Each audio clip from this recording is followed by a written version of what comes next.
오늘을 시간 찬양하면서 예배하는 시간 갖겠습니다.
그대가 내게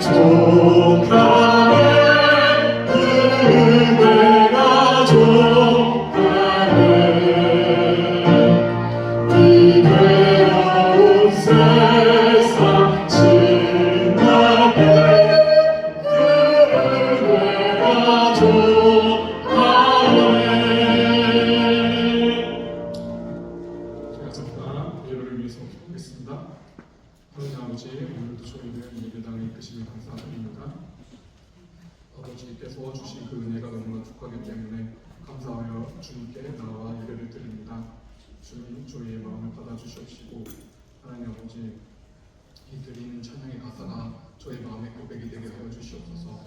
나오지 못한 성도들 나올 수 있도록 하여 주시옵시고 막 싸우시는 성도들 또한 하나님께서 은혜 베풀어 주셔서 그들의 고백이 되게 하여 주시옵소서.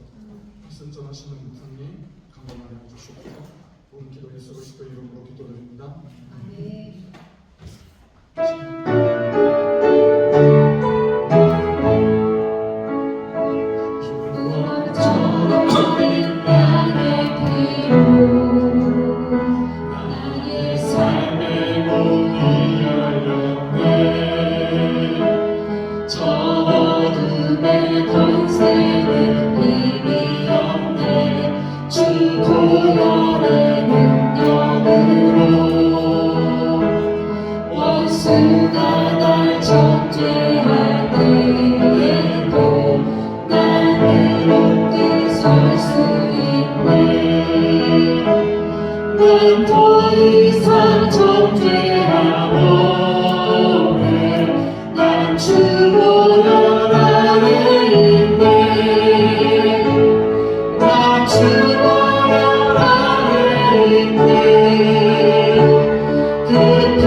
나 죽으려 나를 이끌어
전능하신 나의 하나님을 찬양하는 시간 갖겠습니다.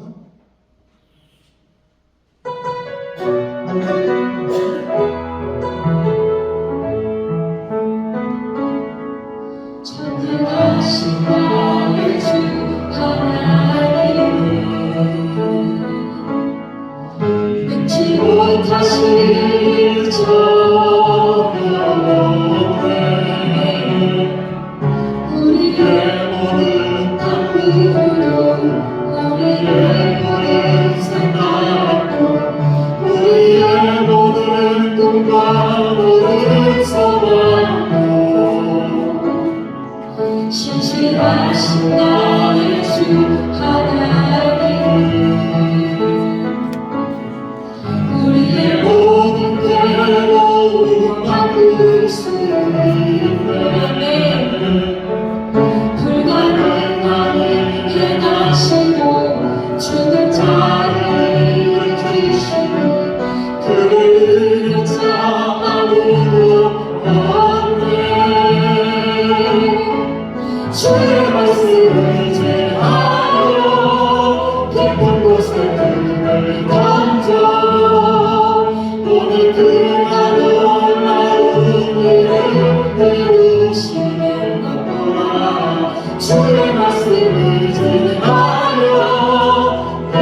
소망으로 신실하신 나의 주 하나님 우리의 모든 괴로움 바꿀 수 있네 불가능한 일을 하시니 죽은 자를 일으키시는 그를 이길 자 아무도 없네 주의 말씀을 의지하여 깊은 곳에 금을 던져 오늘 그가 놀라운 일을 이루시는 것보다 주의 말씀을 의지하여 믿음으로 금을 던져 믿는 자에게는 능치 못함없는 주의 말씀을 의지하여 주의 말씀을 의지하여 깊은 곳에 금을 던져 오늘 그가 놀라운 일을 이루시는 것보다 주의 말씀을 의지하여 믿음으로 금을 던져 믿는 자에게 능치 못함없는 주의 말씀을 의지하여 주의 말씀을 의지하여 깊은 곳에 금을 던져 오늘 그가 놀라운 일을 이루시는 것보다 주의 말씀을 의지하여 믿음으로 금을 던져 믿는 자에게 능치 못함없네 지금 시간을 위해서 그리고 말씀 전하신 못한 일을 위해서 주여 감사하고 기도하는 시간 갖겠습니다. 주여 주여 주여 귀하신 아버지 하나님 주여 우리의 약함을 도와주시옵소서 주여 우리가 말씀을 의지하지 않고 말씀은 마가복음 15장 16절에서 20절 말씀입니다. 마가복음 15장 16절에서 20절 말씀입니다. 마가복음 15장 16절에서 20절 말씀. 네, 계속 마가복음 이어가고 있죠. 마가복음 15장 16절 20절 말씀을 우리 다 함께 그 자리에 일어서서 주의 말씀을 경외하는 마음으로 한 절 한 절씩 그렇게 생각하면서 묵상하면서 교독하도록 하겠습니다. 군인들이 예수를 끌고 브라이도리온이라는 뜰 안으로 들어가서 온 군대를 모으고 예수에게 자색 옷을 입고 가시관을 엮으시고 격려하며 이르되 유대인의 왕이여 평안할지어다 하고 갈대로 그의 머리를 치며 침을 뱉으며 꿇어져가더라. 우리 다 함께요. 희롱을 다한 후 자색 옷을 벗기고 도로 그의 옷을 입히고 십자가에 못 박으려 끌고 나가니라. 아멘. 다 함께 이제 자리에 앉으셔서 우리 좌우 옆분들에게 이렇게 인사하도록 하겠습니다. 주님이 지켜주시고 붙들어 주십니다. 네, 우리 밝고 환한 얼굴로 주의 이름으로 사랑하고 축복합니다. 네, 하나님의 은혜가 임할 줄 믿습니다. 지금 계속 예수님은 빌라도에게 이제 신문을 받고 있는 상황이네요. 계속.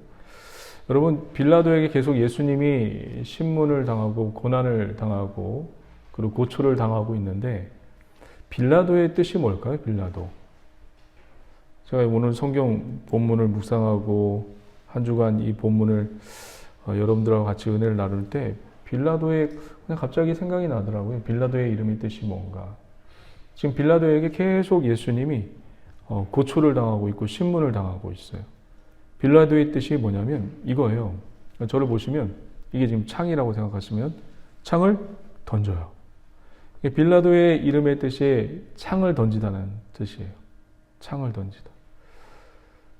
혹시 창을 던지는 그 사건이 혹시 성경에서 어디가 생각나시나요? 그렇죠, 그렇죠. 맞아요. 창을 던지는 사건이 하나 있었죠. 구약 성경에 보면 사울이 다윗에게 창을 던지는 사건이죠. 근데 그 내용을 여러분 조금 더 자세하게 알면 여기 놀라운 메시지가 담겨져 있어요. 사울은 아말렉 민족을 진멸하지 않는 죄로 인해서 폐위당합니다. 하나님한테 폐위당해요. 보기 희한해요. 우리가 다음에 이제 마가복음을 끝나고 이제 사무엘상을 볼 건데 폐위당했어요. 하나님으로부터 너는 왕이 될 수 없어 하고 폐위당했어요. 그런데 정말 폐위당했나요? 어디에 앉아있죠? 여전히 왕궁에 앉아있어요. 그리고 폐위당하고 나서 사무엘 선지자가 하나님의 음성을 듣고 다윗에게 기름을 부었습니다. 왕으로서 기름을 부어요. 근데 다윗은 왕으로서 기름을 부었는데 지금 왕궁에 없어요. 궁궐에 없어요. 들판에서 지금 양을 치고 있는 신세입니다. 사울은 폐위되었는데 왕궁에 있고 다윗은 기름을 부었는데 왕이 되었는데 들판에 있어요.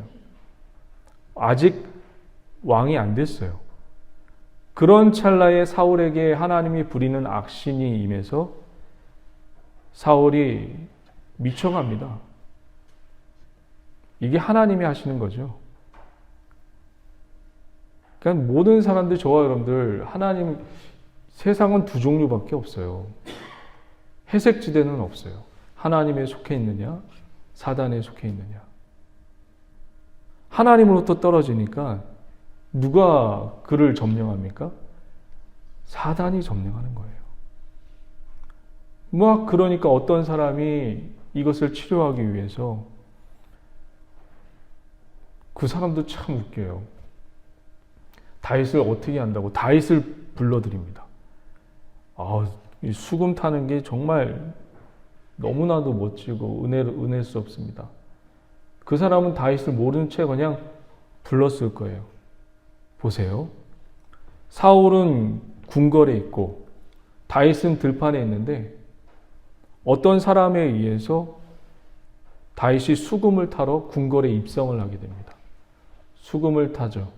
수금을 타니까 그 악신이 너무너무 괴로워서 이 들고 있는 창을 다윗에게 던져버리죠. 이것은 우리에게 무엇을 보여주는 교훈이고 메시지일까요? 사울은 자기의 지혜와 자기의 계획과 자기의 지식의 능력으로 삶을 살아가는 사람입니다. 근데 다윗은 그냥 자기가 한 번이라도, 여러분 성경을 보면 한 번이라도 자기가 왕 되게 해주십시오라고 기도한 적이 없어요. 참 희한해요. 그 왕이 되게 하는 것은 누구의 꿈이에요? 다윗의 꿈이에요? 아니면 하나님의 꿈이에요? 하나님의 꿈이었던 거예요. 그러니까 여러분들이 지금 비전이 있단 말이에요. 여러분의 계획도 있고, 여러분의 생각도 있고, 여러분이 이루시려고 하는 목표가 있단 말이에요. 그런데 그게 잘 이루어지지 않아요. 왜 이루어지지 않을까요? 저는 바라건대 저와 여러분들은 내 비전보다는 하나님의 비전을 찾아서 그것을 위해서 기도하는 것이 더 빠르다고 생각합니다. 믿으십니까? 다윗은 한 번도 왕이 되게 해달라고 기도한 적이 없어요. 하나님의 그게 꿈이었어요. 그러니까 우리의 비전은 어떻게 보면 헛된 것을 쫓고 있는 줄 모르겠어요. 오늘 우리가 저와 여러분들 기도하실 때 하나님의 꿈과 비전을 찾게 되는 그 놀라운 은혜가 임하기를 주의 이름으로 간절히 축원드립니다. 이 사울이 창을 던지는 그 모습 속에서 빌라도도 창을 던지거든요. 여기서 우리는 어마어마한 메시지와 교훈을 얻을 수 있어요. 어떤 교훈을 얻냐면 다윗은 한 번도 아까 전에 그 이야기했던 것처럼 자기의 계획과 자기의 스케줄과 자기의 지식과 지혜로 모든 걸 이루지 않았어요. 다 하나님의 계획대로, 섭리대로 지금 움직이고 있는 것에 그냥 쫓아가고 밀려지는 상황입니다. 여기서 우리가 볼 수 있는 상황은 뭐냐면 빌라도가요, 지금 예수님을 엄청나게 때려요. 때리는 이유가 뭔지 아세요? 빌라도도 지금 생각해 보니까 예수님이 죄가 없어요. 신문에 보니까 죄가 없는 거예요. 이 대제사장들과 종교 지도자들의 질투에 의해서 예수님이 지금 이 자리에 서 있다는 것을 빌라도도 알고 있어요. 그래서 빌라도가 꾀를 낸 거죠. 저 사람을 좀 살리고 싶은데, 그리고 간밤에 자기 아내가 마태복음에 보면 꿈을 꿨어요. 저 사람 때문에 여보 내가 너무 힘들었어. 저 사람은 아무래도 죄가 없는 것 같아. 살려줘야 돼. 꿈으로도 빌라도에게 아내를 통해서 말해줬단 말이에요. 그런데 빌라도가 꾀를 내죠. 이 사람을 살리려고 엄청 때립니다. 거의 막 반 죽을 만큼 때리죠. 누구를요? 예수님을. 그러면 자기 생각에는 이렇게 때리면 이 유대인들이 마음이 풀려져서 이 사람을 풀어주겠구나 라는 생각에, 자기의 계획과 생각에 그렇게 때립니다. 근데 웬걸요? 자기의 계획과 뜻이 이루어지기는커녕 오히려 하나님의 계획, 십자가 쪽으로 계속 밀어붙이고 있어요. 사랑하는 저와 여러분들, 아무리 길고 나고 우리가 아무리 똑똑해도요, 내 계획대로 안 돼요. 하나님의 계획대로 이루어집니다. 믿으십니까? 아무리 열심히 뛰고 돌아다니고 백방을 뛰어도 내 생각과 내 계획대로 되지 않습니다. 하나님의 계획과 뜻대로 저와 여러분들이 인도함 받고 밀어붙여지고 그런 섭리로 움직일 때 우리에게는 참 행복이 임할 줄 믿습니다. 빌라도를 통해서 이 창 던진 자라는 그 메시지를 통해서 하나님은 우리에게 이것을 가르쳐 주는 거예요. 너희들이 계획하고 너희들이 스케줄을 짜고 그렇게 해도 이루어지지 않아. 나의 계획과 나의 뜻대로 이 모든 것이 이루어질 거야. 할렐루야. 우리 교회와 저와 우리 성도님들은 하나님의 계획과 하나님의 스케줄과 하나님의 힘과 능력으로 내 삶이 몰아붙여지고 이끌려지고 인도함 받는 귀하고 못된 우리 성도님들 되시길 주의 이름으로 간절히 축원드립니다. 할렐루야. 빌라도가 신문을 하는 과정 속에서 마지막으로 이런 질문을 또 해요. 내가 유대인의 왕이냐? 네가 유대인의 왕이냐? 예수님의 대답이 뭐였죠? 내가 왕이다. 내가 왕이다. 그리스도가 왕이다. 믿으십니까? 그리스도가 왕이십니다. 저와 여러분들의 왕이 되셔야 합니다. 믿으십니까? 저와 여러분들의 주인이 이제 바뀌어야 돼요. 나에서 이제 왕이신 그리스도로 바뀌어지는 은혜가 있기를 주의 이름으로 간절히 축원드립니다. 내 생각도 내려놓고, 그리고 내 고집도 내려놓고, 내 계획도 내려놓고, 하나님이 내 안에 들어오셔서 내 인생의 주권자 되시고 인도자 되시는 그런 놀라운 은혜를 체험하고, 또 그렇게 이게 내 힘으로 안 돼요. 아세요? 이게 내 힘으로 안 돼요. 여러분들 지금까지 사셔봤잖아요. 살아와 봤잖아요. 이게 내 힘으로 안 돼요. 오늘 말씀 듣고 또 내일 되면 또 여러분들은 또 다람쥐 쳇바퀴처럼 또 내 생각을 의지하고 내 뜻을 의지하고 그렇게 살아갈 겁니다. 이게 내 힘과 내 능력으로 안 돼요. 하나님의 능력과 하나님의 성령의 은혜로 우리가 거듭나어지고 변화되어지는 그런 불쌍히 여김을 받는 자비를 공급받는 저와 여러분 되시길 주 이름을 간절히 축원드립니다. 그러면서 예수님이 이렇게 얘기해요. 내가 왕이다. 나는 왕이야. 나는 이 땅에 진리를 전달하기 위해서 왔습니다. 진리를. 무릇 진리에 속한 자는 내 음성을 듣습니다. 이때 빌라도가 대답을 하죠. 웃으면서. 진리가 무엇이냐? 이 말이 뭔지 아세요? 우리 한번 이 메시지가 요한복음 18장에 있거든요. 이 마가복음을 덮지 마시고 요한복음 18장을 한번 보세요.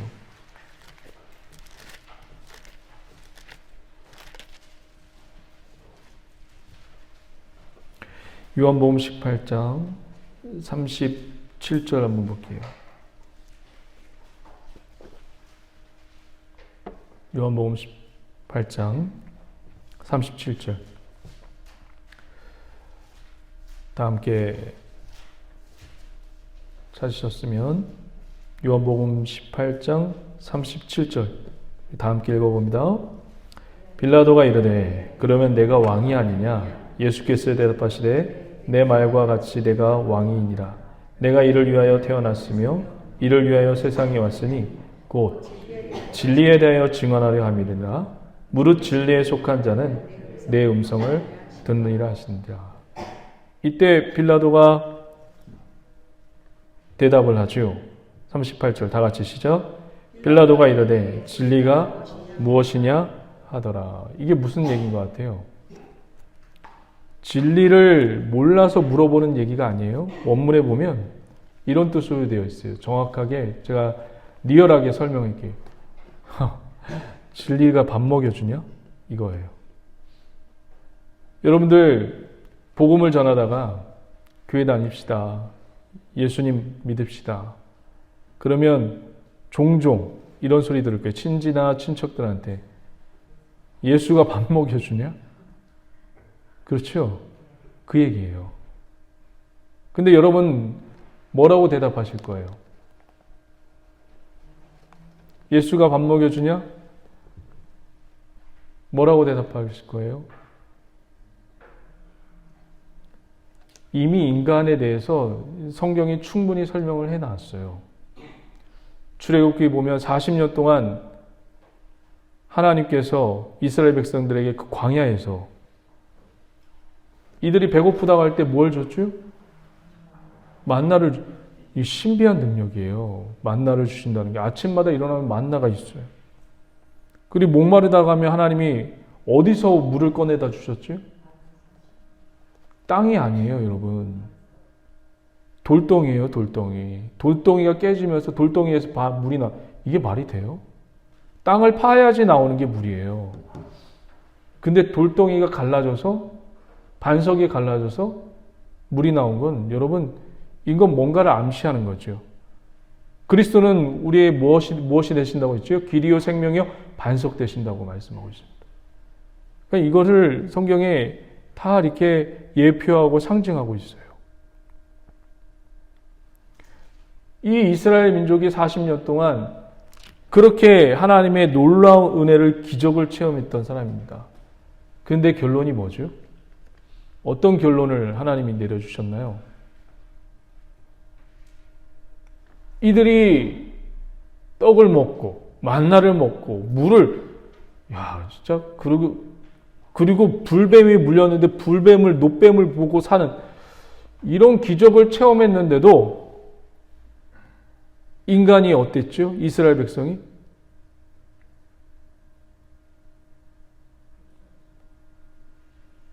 이 말씀이 결론이 여러분 예수님도 40일 동안 금식하고 기도하면서 성령에 이끌려서 사단에게 시험받을 때 했던 메시지이고 모세가 이 40년을 마무리하면서 유언처럼 썼던 신명기에서도 모세가 이 내용을 기록하고 있어요. 사람이 떡으로만 사는 것이 아니요 그 입에서 나오는 하나님의 말씀으로 사는 것입니다. 할렐루야. 저와 여러분들의 고백이 이 고백이 되기를 주의 이름을 간절히 축원드립니다. 우리가 떡으로 살고 그리고 돈으로 산다면 죽음 이후에도 그걸 갖고 가는 게 맞아요. 그런데 죽음 이후에 수많은 성도들을 장례 예배를 드렸지만 아무것도 안 갖고 가요. 아무것도 안 갖고 가요. 이 땅에서 열심히 노력했던 것들, 이 모든 재물과 이 모든 내가 땀으로 흘려서 수고했던 이 모든 것들을 갖고 가는 사람이 없더라고요. 다 놓고 가요. 결론을 하나님이 말씀해 주셨잖아요. 우리 한번 신명기 8장도 한번 볼까요? 그런 의미에서 신명기 8장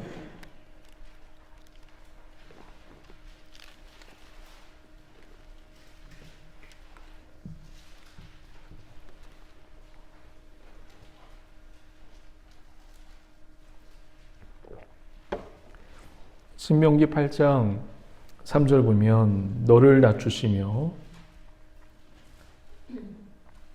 그래요. 천천히 한번 찾아봅시다. 신명기 8장 3절 찾으셨으면 우리 다 함께 봉독하겠습니다. 너를 낮추시며 너를 줄이게 하시며 또 너도 알지 못하며 내 조상들도 알지 못하던 만나를 내게 먹이신 것은 사람이 떡으로만 사는 것이 아니요 야훼의 입에서 나오는 모든 말씀으로 사는 줄 내가 알게 하려 하심이다. 아멘. 하나님의 말씀이 전부였던 거예요. 하나님 말씀에 순종하면 저절로 복이 임하는 것을 이스라엘 백성을 통해서 광야 생활 가운데 충분히 삶으로 체험하게 하고 체득하게 했습니다. 그래서 여러분 가장 중요한 게 뭐냐면 저도 마찬가지지만 우리 성도님들 마찬가지지만 하나님께 순종하는 게 복이에요. 믿으십니까? 그러니까 기도도 충분히 하고 이게 하나님의 음성인가 하나님의 메시지인가 아닌가를 구분해서 하나님 앞에 그 순종의 삶을 살 때 하나님의 놀라운 은혜가 저와 여러분들의 삶 가운데 따라올 줄 믿습니다. 할렐루야. 자, 우리 다시 한번 마가복음 한번 돌아가 볼까요? 마가복음. 자, 마가복음 다시 한번 보시면 16절 한번 볼게요. 마가복음 15장 16절.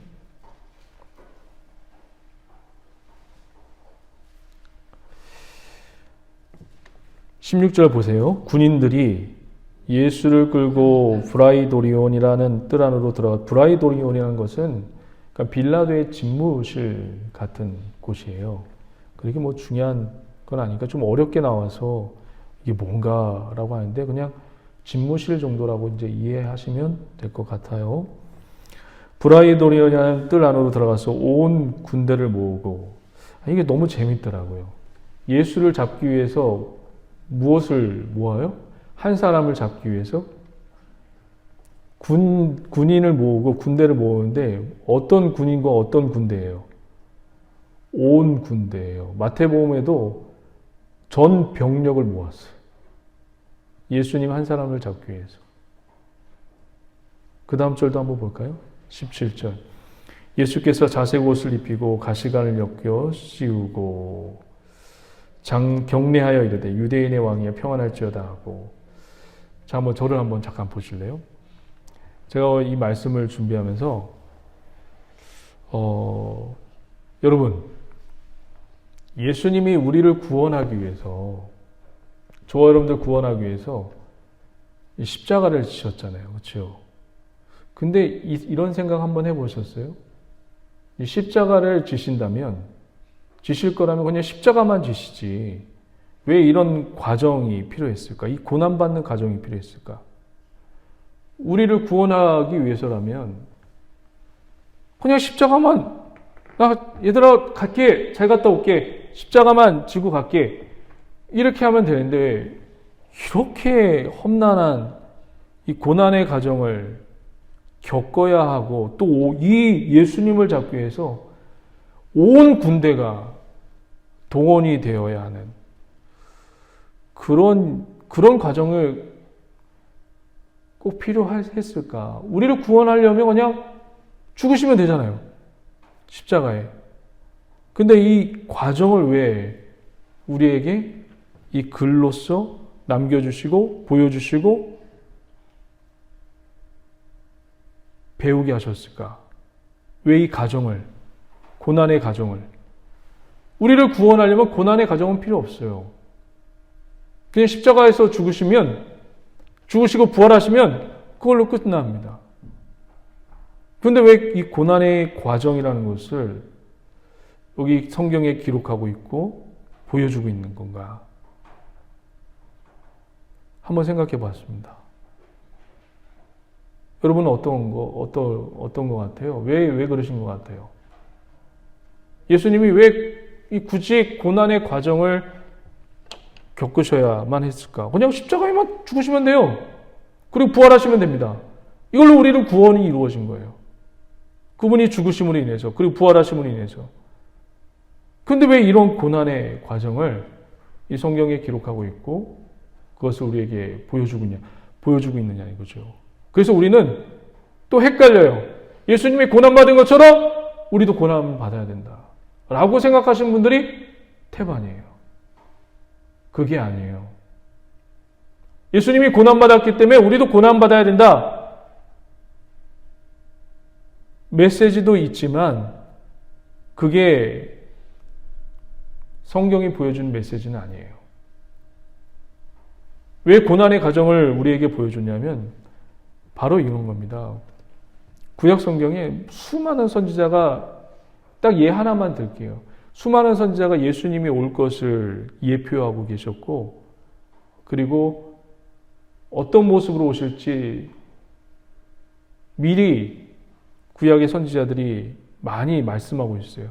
그 중에 이사야 선지자가 이런 말씀을 하시죠. 그가 찔림은 우리의 상함을 인함이라. 그가 징계를 받아 우리가 평화를 누리고 그가 채찍에 맞음으로 말미암아 우리가 나음을 입었도다. 이 말씀이 무슨 말씀이죠? 이사야 선지자가 했던 말씀이거든요. 이사야 53장을 한번 보실까요? 이사야 53장.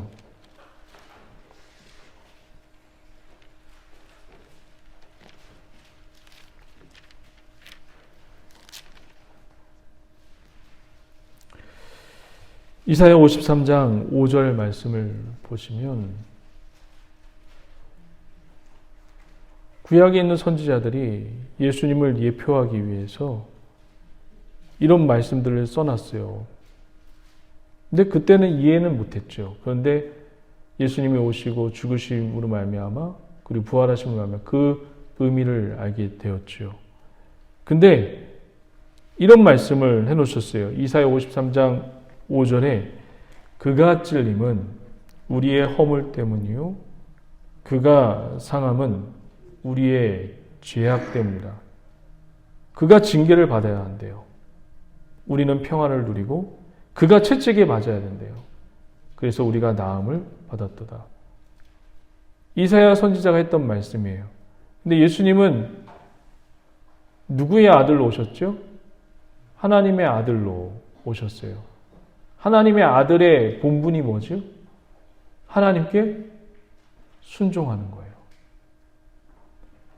이 선지자들이 썼던 말씀들을 어떻게 하는 거예요? 예수님은 그대로 순종하는 겁니다. 많은 분들이 예수님에 대해서 예수님이 3년 동안 공생애를 하시면서 자기가 원하는 일을 했을 거라고 대부분 많은 분들이 그렇게 생각을 하세요. 근데 예수님은 자기가 원했던 일을 한 번도 한 적이 없어요. 다 누구의 말씀에 순종했죠? 다 하나님의 말씀에, 아버지의 말씀에 순종하면서 그의 계획대로가 아니라 하나님의 계획대로 말씀을 이루려고 순종의 삶을 사신 겁니다. 그러니까 이 고난의 과정을 보여준 이유가 뭐예요? 너희도 이처럼 고난을 받으라? 아니죠. 그럼 뭐예요? 너희도 이처럼 하나님의 말씀에 순종하라는 겁니다. 믿으십니까? 너희도 이처럼 하나님 말씀에 순종하라는 거예요. 내가 이렇게 고난받는 이유는 고난을 여러분 너희도 같이 받자 이게 아니에요. 요한복음 7장 한번 볼까요? 요한복음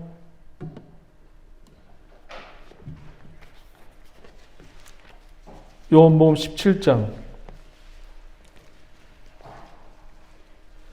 제가 우리 교회에 처음으로 4년 전에 처음으로 여기 왔을 때 이 말씀의 모토로 왔습니다. 절대로 하나님 이 자리에 서면 내가 원하는 것대로 하지 않겠습니다. 예수님이 하나님의 자기가 원한 일을 한 게 아니라 하나님의 말씀에 순종했던 것처럼 저도 그 길을 따라가겠습니다.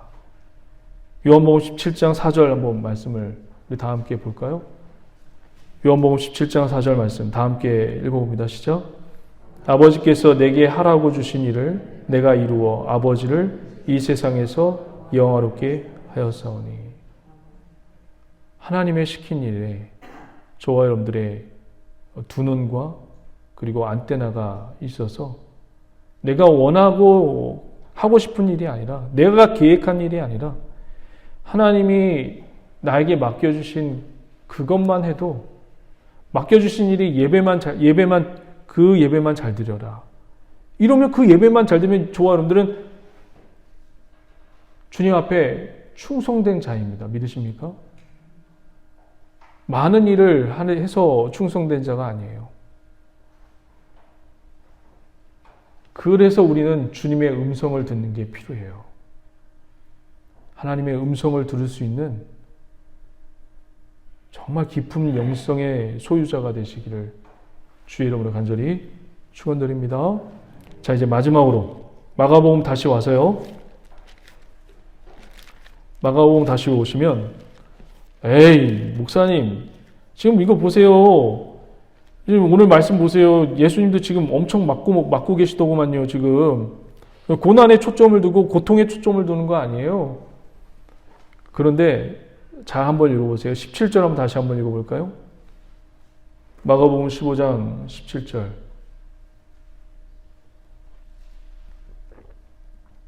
예수께서 자색 옷을 입히고 가시관을 엮어 씌우고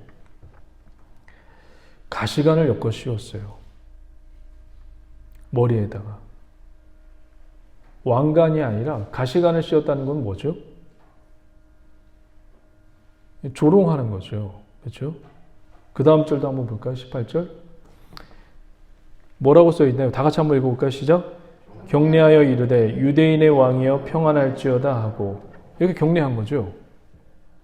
이렇게 뭐 노마식으로 했다면 이렇게 할 수도 있죠. 경례를 한 거죠. 왜? 왕이라고 했으니까. 이건 뭐예요? 조롱하는 거죠. 19절 한번 볼까요? 19절도. 갈대로 그의 머리를 치며 침을 뱉으며 꿇어 절하더라. 이건 뭘까요? 갈대. 이 갈대를 왜 머리로 치는지 아세요? 그 당시 왕은 뭘 들고 있었죠? 그 당시 왕은 그냥 이렇게 돌아다녔나요? 여러분 에스더 5장에 보면 에스더가 죽으면 죽으리라 하고 그 왕에게 나아갈 때 그 왕이 무엇을 손을 내밀었죠? 손을 내밀었나요? 뭘 내밀었나요? 홀을 내밀었단 말이에요. 홀. 그것에 입 맞춰서 에스더가 살아서 유대인들을 구원하는 장면이 에스더서 5장에 나오죠. 이 갈대는 뭐냐면 홀을 얘기해요. 홀. 이 홀로 머리를 치는 거예요. 갈대로. 갈대를 예수님 손에 쥐어준 거예요. 이 들어라. 네가 왕이라고 했잖아. 이 홀 대신 갈대를 준 거예요. 그리고 머리를 쳤어요. 침을 뱉었어요. 머리를 쳤어요, 여러분. 대제사장의 종들에게도 뺨을 맞았는데 이거는 고난받으라고 때리는 게 아니죠. 머리를 치는 거나 뺨을 때리는 거는 뭐예요? 수치를 주기 위해서 때리는 거죠. 수치를 주고 조롱하기 위해서 때리는 겁니다. 그러니까 우리가 영화가 좀 우리를 많이 버려놔요. 패션 오브 크라이스트라는 그 영화가 멜 깁슨의 영화가 있었잖아요. 그게 예수님의 육체적인 고난에 초점을 둔 영화예요. 근데 성경은 한 번도 예수님의 육체의 고난에 초점을 두지 않았어요. 예수님의 수치와 예수님을 조롱하기 위해서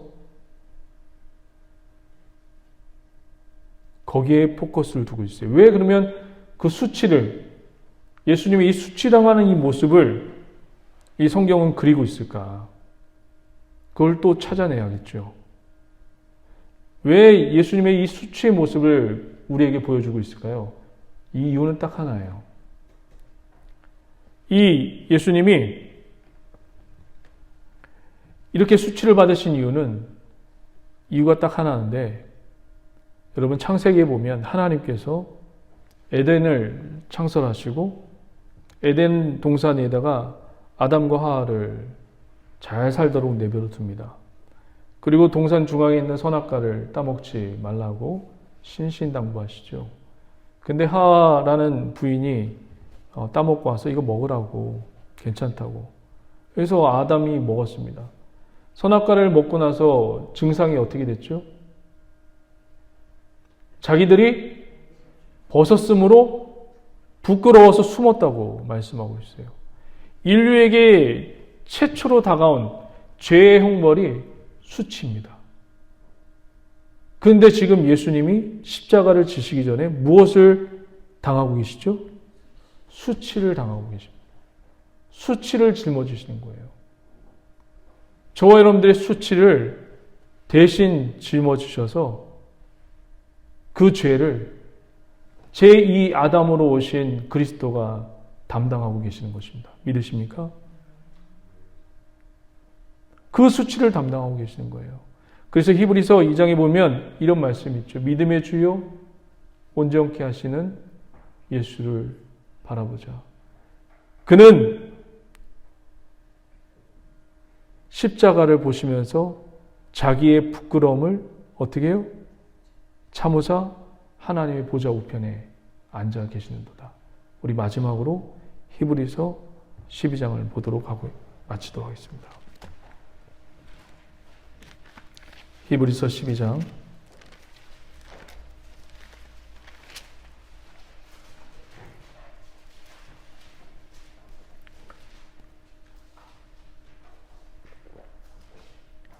12장 2절 찾으셨으면 다 함께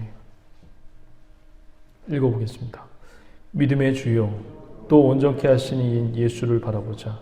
그는 그 앞에 있는 기쁨을 위하여 십자가를 참으사 부끄러움을 개의치 아니하시더니 하나님 보좌 우편에 앉으셨느니라. 아멘. 그 앞에 있는 기쁨, 그 앞에 있는 기쁨이 뭐죠? 그 앞에 있는 기쁨이 뭐죠? 하나님 보좌 우편에 앉아있는 기쁨. 잠시 잠깐에 보이는 것에 현혹되는 것이 아니라 영원한 기쁨을 위해서 예수님께서 그 수치를 참으신 겁니다. 벌거벗음의 수치, 머리 맞음의 수치, 뺨을 맞음의 수치. 신이신 그분이 우리의 수치를 지우고 그 죄를 없다 하시기 위해서 본인이 대신 수치를 짊어서 다 담당하셔서 십자가에서 죽으신 겁니다.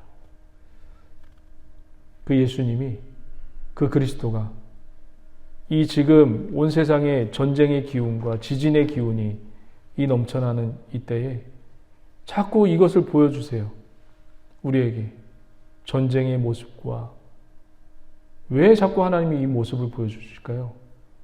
세상에 정내미가 떨어지도록. 그래야 저와 여러분들이 어디에 소망을 두고 살아요? 하늘에 소망을 두고 살기 때문에 자꾸 그 모습을 보여주는 겁니다. 하늘에 소망을 두고 하나님께 소망을 두고 살아가는 우리 기업된 믿음의 우리 성도님 되시길 주의 이름을 간절히 축원드립니다. 기도하시겠습니다. 하나님 감사합니다. 이 세상 속에서 우리가 살아갑니다. 하나님, 나의 한숨을 바꾸시고 하나님의 은혜로 채워주시고 아버지 하나님만 더욱더 의지하며 나갈 수 있는 기업된 시간 되게 하여 주시옵소서.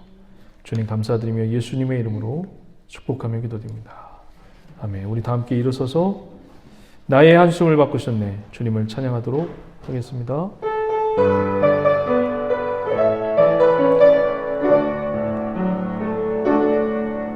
고달픈 삶의 은혜도 무뎌지고 곧 사라질 것에 내 맘 드네. 헛되고 헛된 것들을 바라보며 그 은혜를 놓치며 살았네. 주어진 삶을 묵묵히 살아가며 날 붙드신 주 예수를 보내. 사망 가운데 놓여진 나의 삶을 날 건지신 그 이름 예수. 나의 한숨을 바꾸셨네. 주를 향한 노래로 소망의 노래로 나의 눈물을 거두신 주 예수 이름 안에 살게 하소서. 나의 한숨을 바꾸셨네. 주를 향한 노래로 소망의 노래로 나의 눈물을 거두신 주 예수 이름 안에 살게 하소서. 처음부터 고달픈 삶에 은혜도 무뎌지고 곧 사라질 것에 내 맘 드네. 헛되고 헛된 것들을 바라보며 그 은혜를 놓치며 살았네. 주어진 삶을 묵묵히 살아가며 날 붙드신 주 예수를 보내. 사망 가운데 놓여진 나의 삶을 날 건지신 그 이름 예수. 나의 한숨을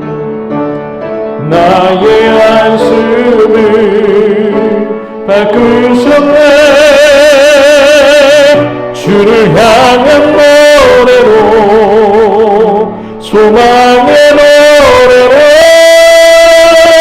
나의 눈물을 거두신 주 예수 이름 안에 살게 하소서. 나의 한숨을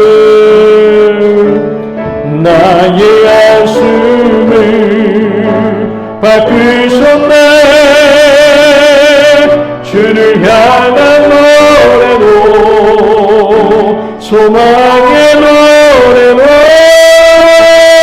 나의 눈물을 거두신 주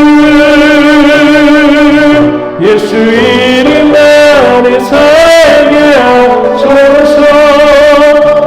하나님, 나의 모든 수치를 짊어지시고 나의 모든 죄악을 짊어지신 예수님만을 의지하며 살아갈 수 있도록 도와주시고 인도하여 주시고, 이 험한 세상 속에서, 이 악한 세상 속에서 하나님의 믿음을 부여잡고 신앙을 부여잡고 흔들리지 않는 믿음으로 살아갈 수 있도록 하나님 도와달라고, 하나님 나를 붙들어달라고 우리 주와 함께 주의 손을 세우는 치고 동성으로 기도합니다.